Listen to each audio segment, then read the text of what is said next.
looking at LA faculty dynamics in this asynchronous workshop. Your speakers today are Gregory Curry. He is in LA at Chicago State University in computer science. Mel Sabella, professor of physics, and Andrea Van Duzer, professor of chemistry. So a lot of people, when they think about their classrooms, think of it as sort of the instructor's space, and to create a welcoming space that students feel like comforted guests within that. And that maybe isn't how we want to think about it. As well treated a guest is, they're still a guest, not an integral part of the structure and dynamics of a classroom. And so one of the things that LAs can do is really serve to help create the classroom as a mutual environment and sort of change some of those traditional dynamics of status and power within the classroom.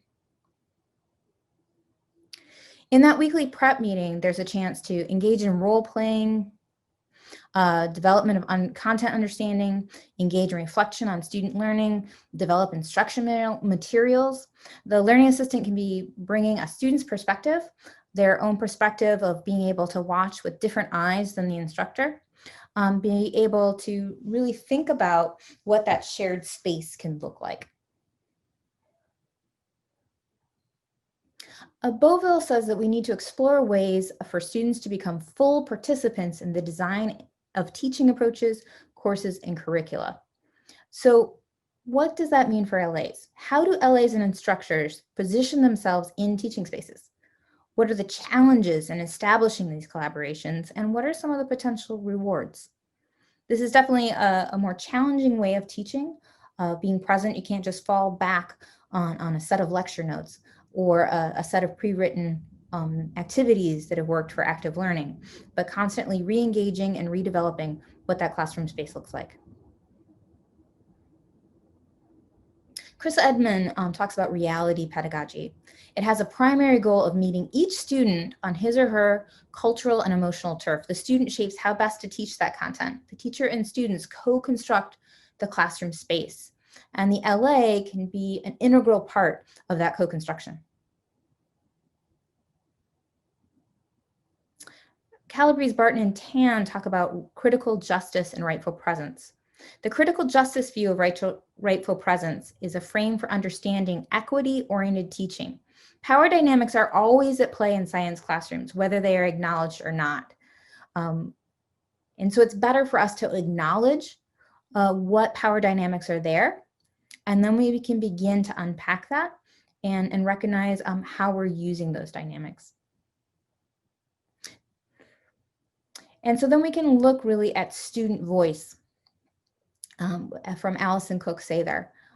This is not as simple as someone speaking words or simply giving space to speak words. It signals presence, involvement, and commitment, that those words are going to be acted upon and those words are valuable. So at Chicago State, we've done some work sort of looking at these partnerships that can develop between LAs and the faculty that they work with. And this is work done by two student researchers who have since graduated, Felicia Davenport and Fidela Mesqua. And so what they kind of came up with was these three broad categories of partnerships. And they were mentor-mentee, they were faculty-driven collaboration, and then they were these really kind of full-blown sort of collaborative spaces where LAs were really contributing to what was happening in the course.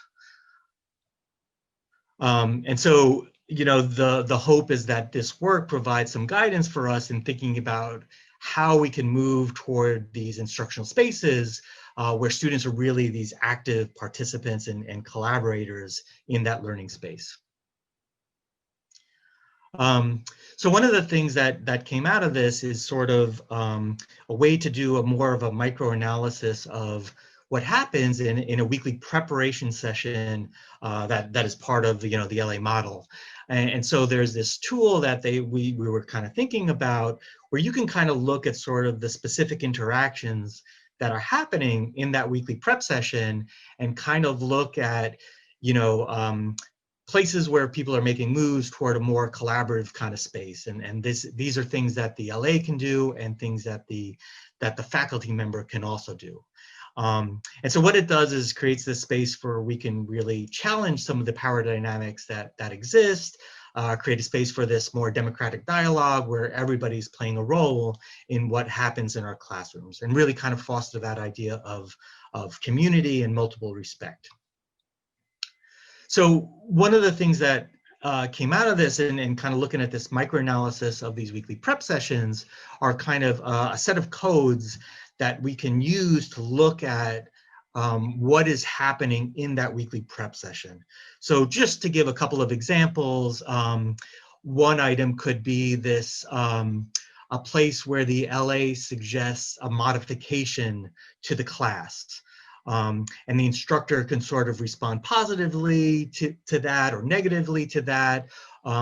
They can invite the LA to be part of that space. The other things that can happen in a weekly prep session are just talking about the content. So these are all different things that can kind of happen in that weekly prep session. And this tool sort of allows us to kind of do a more careful analysis of what goes on there. And some of these things are going to be characteristic of more collaborative relationships, and others will be more characteristic of maybe more mentor-mentee relationships.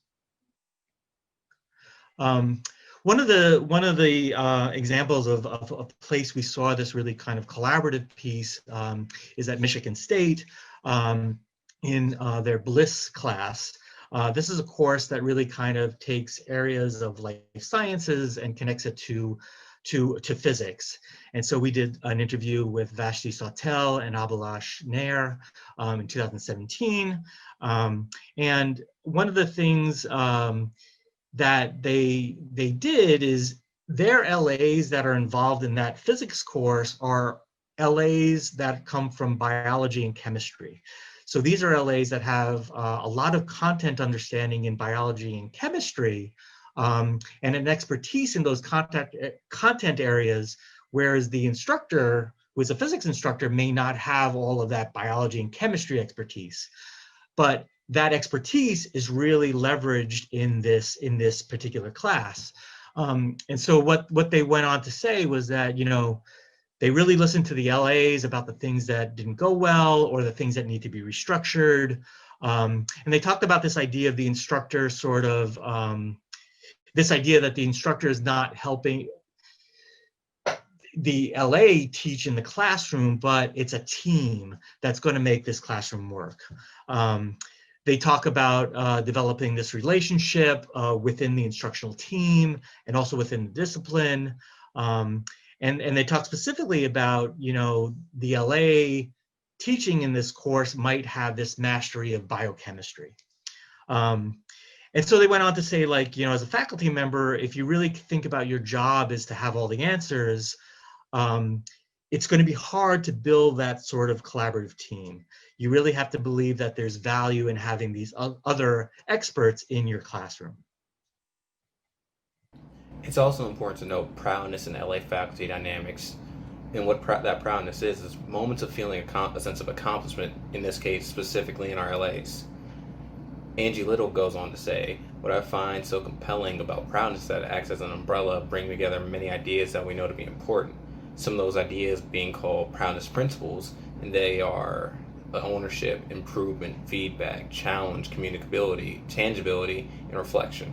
We found that LAs feel proud of their collaborative relationship with their faculty, knowing that their input is welcome, that it's valid, and that they have a sense of ownership in student learning.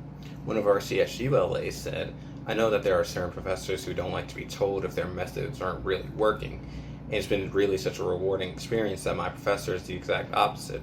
We've also found that LAs value being in collaborative instructional partnership, and we see this in our interviews with the LAs, that there are many factors that can foster or hinder the development of a collaborative partnership. And we can see this with an LA struggling with content, you might not have opportunities to go beyond content development. Also, LAs and faculty can play a role in giving up or assuming power. And this could be seen when a faculty member openly invites an LA to give their ideas in a weekly prep session. And lastly, specific instructional settings can foster or hinder the development of collaborative partnership. This can be seen when you set up a instructional setting where LAs bring in content expertise that a faculty may not possess. So we're really excited that you're joining us in this asynchronous session on these LA faculty dynamics. We've created this website with a set of sort of activities, and this video is certainly part of that. But what we tried to do is kind of develop a series of things that you might do either on your own or with a faculty team and LA team at your institution. But what we provided is sort of some videos on LAs talking about their experiences in collaborative relationships and faculty talking about that.